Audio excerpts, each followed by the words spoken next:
కొప్పరపు కవుల అవధాన ఆశు కవిత్వ సభల్లో మహాకవులు, మహాపండితులు, మహామహులు, మహర్షితుల్యులైన మహనీయులందరూ పాల్గొన్నారు.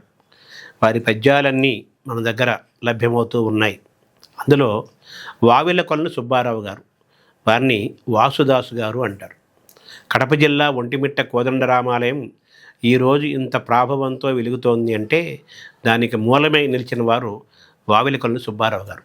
వారు కొప్పరపు కవుల అవధానాలు అనేకసార్లు పాల్గొని వారి ఆశకవిత్వ సభలను కూడా ప్రత్యేకంగా తిలకించి ఆ పరమాత్మత ధారణని చూసి ఆశ్చర్యపై అచ్చెరువు చెంది ఎన్నో ప్రశంసాత్మక పద్యాలు చెప్పారు.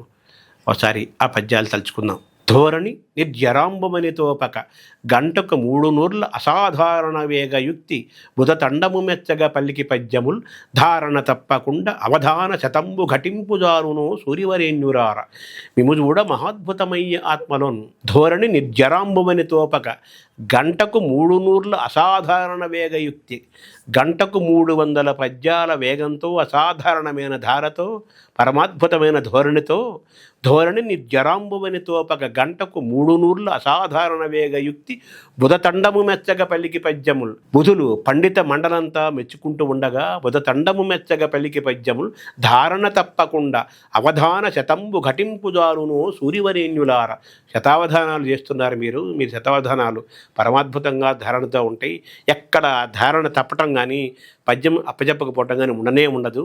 ధోరణి నిర్జరాంబువనితోపక గంటకు 3 నూర్ల అసాధారణ వేగయుక్తి, గంటకు 300 పద్యాల వేగంతో ధోరణి నిర్జరాంబువనితోపక గంటకు 3 నూర్ల అసాధారణ వేగయుక్తి బుధతండము మెచ్చగ పలికి పద్యమున్ ధారణ తప్పకుండా అవధాన శతంబు ఘటింపుజారునో సూర్యవరేణ్యుడారా. ఓ మహాపండితుడారా, మేము చూడ మహాద్భుతమయ్య ఆత్మలో మిమ్మల్ని దర్శనం చేసుకోవటము, మీ కవిత్వాన్ని దర్శనం చేసుకోవడంతో మా ఆత్మ పరమాద్భుతంగా ఆనందం చెందుతోంది, చాలా అద్భుతంగా ఉంది అని వావిలకొలను సుబ్బారావు గారు అంటారు.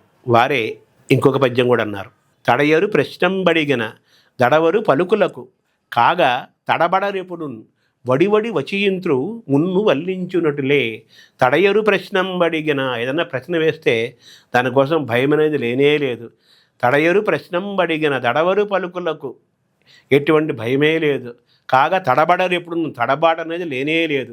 తడయరు ప్రశ్నంబడిగిన తడవరు పలుకులకు కాగా తడబడరు ఎప్పుడు వడివడి వచియింత్రు, చాలా వేగంగా వచిస్తారు, అప్పటికప్పుడే చెప్తారు. వడివడి వచియింత్రు మున్ను వల్లించునటులే.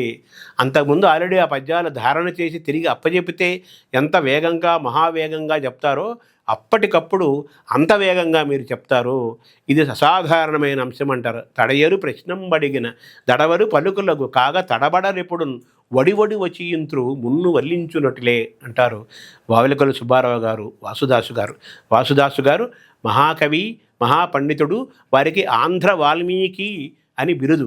అంటే వాల్మీకి సంస్కృత రామాయణం మొత్తాన్ని కూడా వారు పద్యాల్లో, తెలుగు పద్యాల్లో, తెలుగు వ్యాఖ్యలో మొత్తం వాల్మీకి రామాయణాన్ని తెలుగులో అందించిన మహాపురుషుడు, మహాకవి, మహర్షి ఆయన ఆంధ్ర వాల్మీకి. ఆంధ్ర వాల్మీకి కూడా కొప్పరపు కవుల అవధాన విధానానికి, ఆశు కవిత శోభకు, ప్రభకు, ప్రతిభకు అచ్చెరువు చెందాడనమాట. నమస్కారం.